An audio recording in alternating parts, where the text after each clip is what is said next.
साताऱ्यासह खटाव तालुक्यातील वडूसमध्येही पावसाचा हाहाकार। खटाव तालुक्याची जलवाहिनी असलेली एरळा नदी दुतडी भरून वाहत आहे।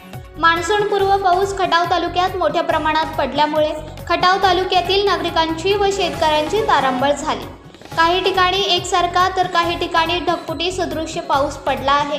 खटाव तालुक्याच्या सिंचनाचा स्रोत असलेला नेर धरण पूर्ण क्षमतेने भरून ते वाहू लागले। हवामानाच्या अंदाजानुसार हा पाऊस 4 ते 5 दिवस पडणार आहे असे वर्तवले जात आहे। त्यामुळे नागरिकांनी सतर्क राहण्याचे आवाहन प्रशासनाने केले आहे। चक्रीवादळामुळे निर्माण झालेल्या कमी दाबाच्या पट्ट्यामुळे महाराष्ट्रात पावसाचे वातावरण तयार झाले आहे। तसेच औंध, चाईगाव, भोसरे परिसरातही भरपूर पाऊस झाला आहे। तेथील सर्व पाणी वाहून एरळा नदीमध्ये येते, त्यामुळे नदीपात्रात मोठी वाढ झालेली आहे। वडूस नगरपंचायत प्रशासनाद्वारे जाहीर करण्यात येते की सातारा जिल्हा, खटाव तालुका, वडूस पंचक्रोशीमध्ये पावसाचा जोर पाहता एरळा नदी काठच्या नागरिकांनी सुरक्षित ठिकाणी स्थलांतर करावे। कोणत्याही क्षणी नदीपात्रात झपाट्याने वाढ होऊ शकते।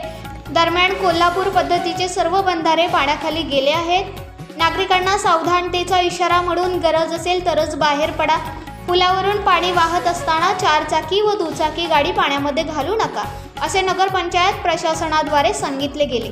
या आपत्कालीन परिस्थितीमध्ये नागरिकांना कोणत्याही प्रकारची मदत लागल्यास वडूस नगरपंचायत वडूसमध्ये स्थापन केलेल्या आपत्ती व्यवस्थापन कक्षाशी संपर्क साधावा।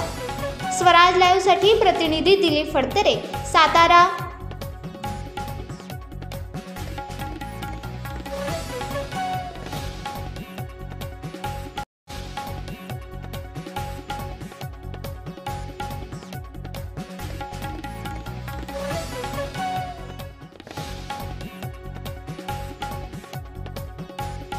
आपण पाहताय महाराष्ट्रातील वेगवान न्यूज चॅनल स्वराज्य लाईव्ह।